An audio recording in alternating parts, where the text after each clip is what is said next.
The Kurukshetra War has begun. On the very first day, everyone is fighting fiercely. There are certain rules to war. Those on chariots should fight only with others on chariots. Foot soldiers should fight only with other foot soldiers. And if someone surrenders or pleads for mercy, they must not be killed. Soldiers who are wounded and lying on the ground should not be killed. Those who supply water or weapons in the middle of the battle to help others should also not be harmed. All the warriors scrupulously followed these and other such rules of righteous warfare.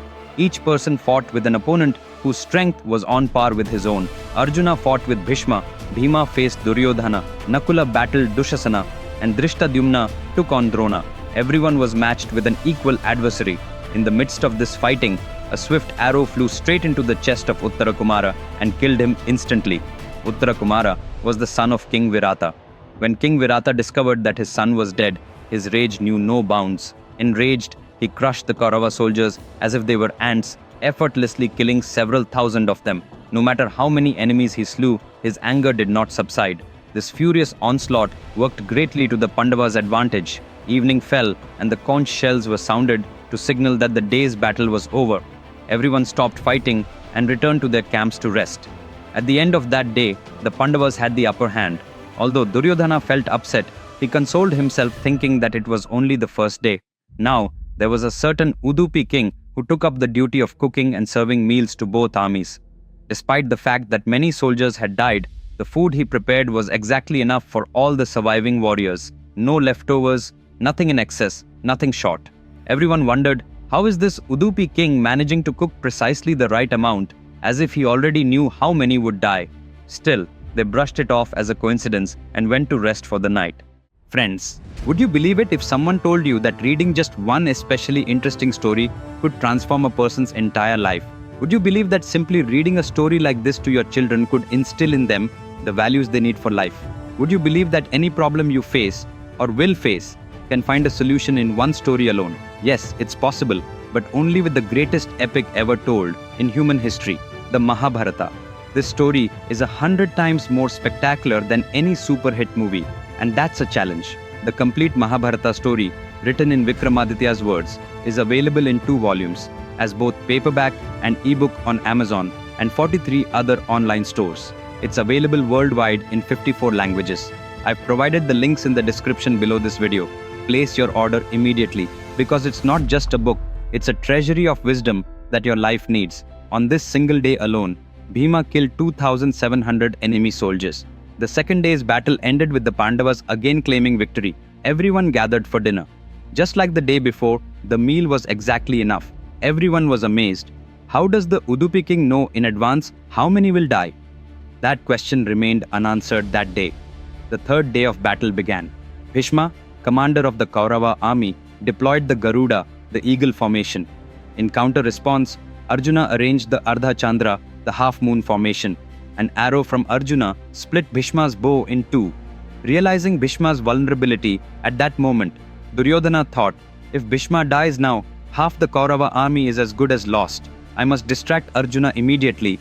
He sent 10,000 soldiers to besiege Arjuna. Surrounding Arjuna's chariot, they blocked his path. Arjuna glanced at his charioteer, Krishna, as if asking, what should I do? Krishna calmly turned his head back and gave a slight smile. All right, Krishna, Arjuna said. He drew an arrow, uttered a mantra, and unleashed the Mahendrastra into the sky. That single arrow rose high, then rained down as hundreds of thousands of arrows onto the battlefield below, swallowing up the 10,000 soldiers surrounding Arjuna, as if a snake devouring its prey. Not a single one of them survived. Their bodies lay on the ground, torn limb from limb, with rivers of blood flowing. That day alone, Arjuna slew 10,000 soldiers.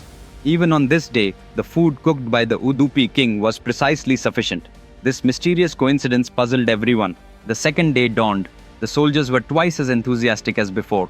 The war drums thundered, and the battle began again. The Mahabharata describes in detail every small event that happened during this war.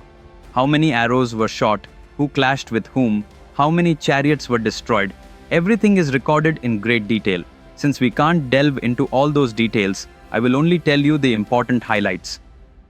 That day, Bhishma and Arjuna fought magnificently. From above, the gods were watching their duel. Some divine beings were betting that Bhishma would dominate, while others placed their bets on Arjuna. almost as if it were a cricket match. That is how intense the combat between these two was. Within the Pandava army, there were only two who could fight with terrifying power, Arjuna and Bhima. Arjuna is being handled by my grandfather Bhishma, thought Duryodhana. So that leaves Bhima. Let's deal with him today.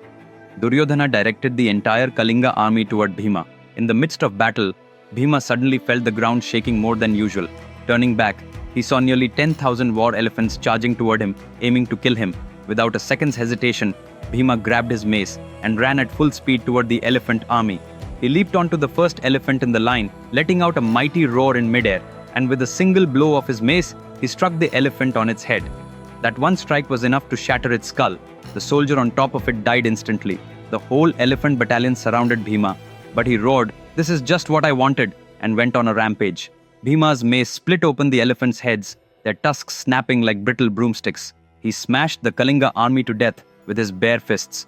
Right then and there, everyone realized why people said Bhima alone was as strong as 10,000 elephants. He visually proved it that day. Realizing they stood no chance, the remaining Kalinga forces ran for their lives without looking back. By the end of the third day, the Pandavas again held the advantage. On that same day, Karna's son, Vrishasena, was also killed. The fourth day of battle began. Determined to kill Bhima at any cost, Duryodhana sent the Magadha army against him. Just as he had crushed the Kalinga forces, Bhima destroyed the Magadha forces too. Suddenly, a spear came hurtling through the air and pierced Bhima's chest. Struck by the force, he collapsed on the spot, unconscious. It was Duryodhana himself who threw that spear. Aha! Now the Pandava army has lost half its strength, he thought. Without delay, he moved in to crush Bhima's head with his mace. At that moment, a chariot charged toward Bhima's unconscious body. Whose chariot is that? Duryodhana wondered. Abhimanyu was in that chariot.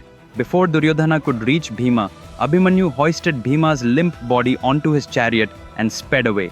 All that shaking revived Bhima, and as soon as he regained consciousness, he felt utterly humiliated that he had collapsed unconscious in the middle of the battle. "I'll finish off the Kauravas today," he roared, leaping from the chariot. That day, Duryodhana sent his 99 brothers to ensure Bhima was killed somehow. "So you've come," Bhima exulted. Demonstrating his might, he killed 8 of Duryodhana's brothers. The rest, terrified, fled for their lives. Thus ended the fourth day of battle, with the Udupi King's meal once again perfectly matching the number of survivors. Only 4 days of the war had passed. At this point, we have 2 questions. First, how is the Udupi King cooking so precisely every day? And second, what happened to Karna? Why isn't he on the battlefield yet? When will he arrive? The 5th day of the Kurukshetra War began. The Kaurava commander Bhishma set up the Makara, a crocodile formation, and the Pandava commander Dharmaraja countered it with the Garuda formation. Arjuna broke through Bhishma's Makara formation with his troops. On that single day alone, Arjuna wiped out 25,000 soldiers in the Kaurava army. By the end of the 5th day, both the Pandavas and the Kauravas were evenly matched. Friends, the next episode's content is going to be on an entirely different level. Don't miss it. We'll meet again next Saturday at the same time.